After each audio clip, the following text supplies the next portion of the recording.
దేవుని మహాకృపను బట్టి మరొకసారి మేము ముందుకు నడిపించిన దేవాది దేవుడి పరిశుద్ధ నామమునకు మహిమ కలుగునుగాక. మీ అందరికీ కూడా యేసునామం పేరిట వందనాలు. దేవుడు ఈరోజు సజీవుల లెక్కలో మనల్ని జ్ఞాపకం చేసుకొని ఇంకొక దినాన్ని ఇచ్చిన దేవాది దేవుడికి వందనాలు. అదేవిధముగా జీవవాక్యాన్ని కూడా వాగ్దానంగా మనకిచ్చి నడిపించడానికి దిగి వచ్చిన సర్వోన్నతిని మాటను గాయకొని ఆయన్ను ఘనపరుస్తూ ముందుకెళ్తామండి. మనము దేవుడు మనతో మాట్లాడబోతున్న ఈ దిన వాక్యపు వాగ్దానము మార్కు సువార్త 5వ అధ్యాయము 34వ వచనము ద్వారా ఈరోజు దేవుడు మనతో మాట్లాడుతున్నాడండి.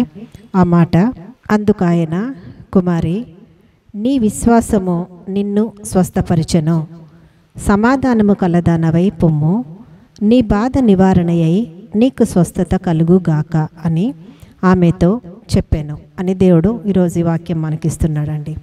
ఇక్కడ ఎవరికి ఈ మాటని ఇచ్చాడో ఆ దేవాది దేవుడు, ఎవరిని స్వస్థపరిచి ఉన్నాడో, ఎవరి యొక్క విశ్వాసము బాగు చేసి ఉన్నదో దేవుడు ఈరోజు, ఇది ఎన్నోసార్లు విన్నామండి మనమందరం, అయినా కూడా ఈరోజు మరొకసారి వాక్యం మనకిస్తున్నాడు.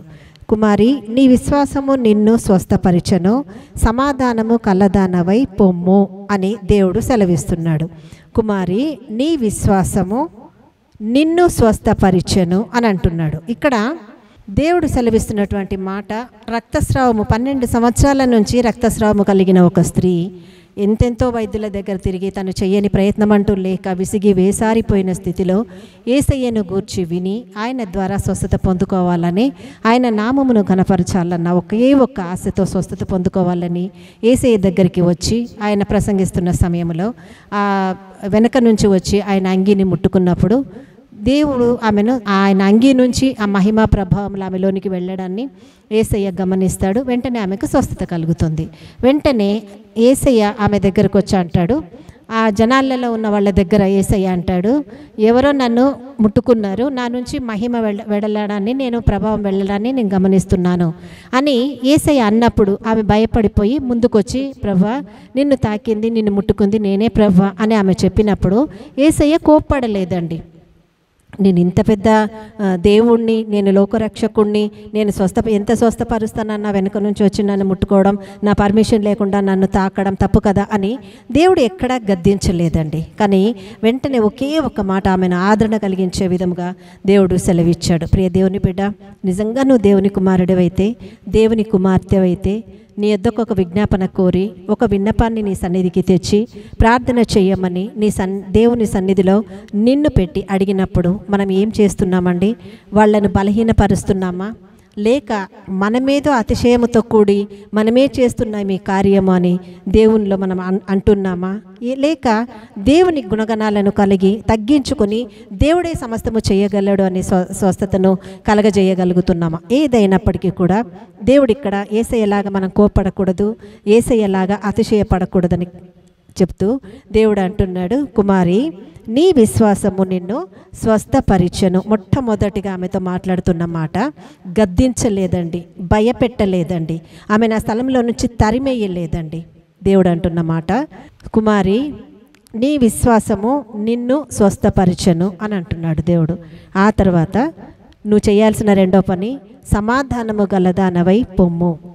ఆ తర్వాత నీ బాధ నివారణయై నీకు స్వస్థత కలుగుగాక అని ఆమెతో చెప్పానండి. కాబట్టి ఈరోజు ప్రియ సహోదరి సహోదరుడా, ఏ బాధలో, ఏ ఇరుకు ఇబ్బందిలో, లేక ఎటువంటి స్థితిలో నువ్వు ఉన్నావో, అస్వస్థతతో ఉన్నావా, లేక నన్ను పట్టించుకునే వాళ్ళు లేరు, చూపించే వాళ్ళు లేరని కృంగిపోతున్నావా? ప్రియ సహోదరి సహోదరుడా, ఈరోజు దేవుడు నీతో అంటున్నాడు, నీకు స్వస్థత కావాలి అని అంటే నువ్వు దేవుణ్ణి వెతకాలి. రెండవది, నువ్వు స్వస్థపరచబడాలి లేక నీ కార్యం సఫలత చూడాలి అని అంటే నువ్వు యేసయ్య యొద్దకు రావాలి.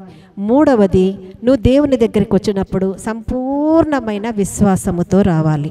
ఆ వచ్చి ఆయన్ను తాకినప్పుడు, ఆ ప్రార్థనలో ఆయన పాదాల చెంత నిలిచినప్పుడు దేవుడు నిన్ను స్వస్థపరిచి ఉన్నాడు. అందుకే నువ్వు నా దగ్గర నన్ను ముట్టిన నా మహిమ ప్రభావములతో నీకు స్వస్థత కలిగిందనో, లేక నువ్వు నన్ను తాకడం వలన స్వస్థపరచబడి ఉన్నావనో, నేనే నిన్ను స్వస్థపరిచి ఉన్నానో ఎక్కడ కూడా యేసయ్య అతిశయ పడలేదండి.